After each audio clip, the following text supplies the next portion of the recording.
Hey folks, Matt from artoftheimage.com. I got some great feedback here from one of our viewers, Joseph Ferri, and this is about the Sony a6300. I've been talking a lot about it because I'm pretty excited about it, but Joseph makes some good points here. Joseph says, I'm not excited about the a6300. In fact, I'm disappointed.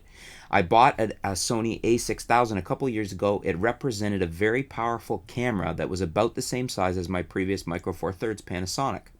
Roll forward to today, and while the technology on the a6300 is very impressive, the things that I value as a photographer are still missing. There are no APS-C sized fast primes, not huge and expensive FE lenses, brackets. The ergonomics remain poor, nowhere near as good as Sony's A7 line. With no front control dial and ISO only change via a menu, plus the flash sync speed is 1/160th of a second. I appreciate that Sony are focused on their 35mm full frame cameras, and that makes perfect commercial sense, but as someone that wanted to buy into small but powerful system, it has made little or no progress.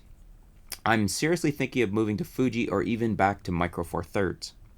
So, very well thought out feedback. Thanks, Joseph, and some really good points here. What do you guys think? Does the lack of fast primes, I've talked about this before, that I think there's a lack of good quality, value priced lenses in the Sony lineup. I think they've got some great stuff up top, but I think down below not as many as need be, and that's been a concern of mine. Without having to go the adapter route, which the adapter alone is going to cost you $400 or $500. So I think that's a good point Joseph's making. What do you guys think? Do you agree with that? Leave some comments below. Let's talk about that one. The ergonomics remain poor. That is, I guess, that's really a, experiential thing for each person, whether you like it or not. It's personal. It's been a bit since I had the a6000 in hand. I never really found it bad ergonomically. I certainly really liked the a7S Mark II that I just had here. So I think that's one of those things that some people are going to like it, some people aren't. Just like some people prefer Canon ergonomics over Nikons and some people prefer Nikons over Canons. What do you guys think, though? Do you think that that's something that should have been improved on the a6300? Or were you already happy with it on the a6000 and it looks good to you on the a6300? What else does he point out here? No front control dial and ISO changed only via a menu. Those are good points. He's basically asking for more controls. I would love to have a front control dial. And the ISO thing isn't a really big deal to me. I mean, the a6300 has the ISO on the side of the back dial there, so you just push it and access your ISO that way. That's not a big deal to me. I don't mind that. But what do you guys think? Would you prefer like a more dedicated button up top or something? Are you thinking that's more of a problem like Joseph is? What else has he pointed out here? The flash sync speed, that is low, 1/160th of a second, but a lot of DSLRs are only at 1/200th or 1/250th of a second. Granted, we're still lower, but not a big deal to me. Although I can see if you're really heavily into flash photography. I do use a lot of off-camera flash. I just don't necessarily find that to be a big problem.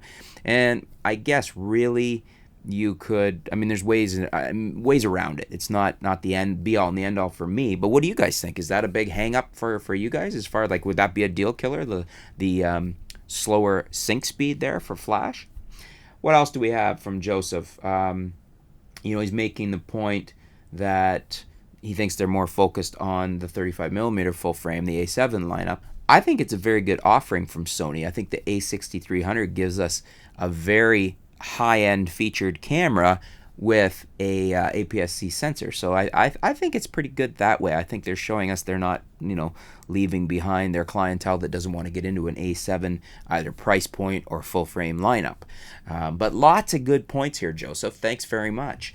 And what do you guys think? We had the various points are the fast primes, lack of fast primes, especially at a good price, ergonomics, and no front control dial, and his issues with how the ISO has changed, and the slow flash sync speed. So it's basically five main points he's got there. Do you guys agree with them? Leave some comments. Let me know. Let's discuss these points. And is the a6300 a disappointment for you? Would these points have been significant for you, or are you just very, very happy with what it's offering as is. I mean, for me, as you know, I like it pretty much as is. I wish I had a touchscreen, full vari-angle LCD. That would have been a huge point for me. You know, actually, a little nitpick that I hadn't really thought about until just recently, something that I wish on a lot of my cameras, even on my Panasonic G7 right now, I wish that they had the SD compartment, the slot on the side, so I didn't constantly have to take it off the tripod and remove the plate. It's a big pain in the butt for video, especially with the Sony batteries not lasting as long. That's a nitpick I could throw in too. But overall, I'm pretty happy with it. My biggest wish would be a touchscreen and a full vari-angle. But what do you guys think? Leave some comments below. Let's discuss it. Thanks for tuning in. Thanks for your feedback, Joseph. We'll be back soon here at artoftheimage.com.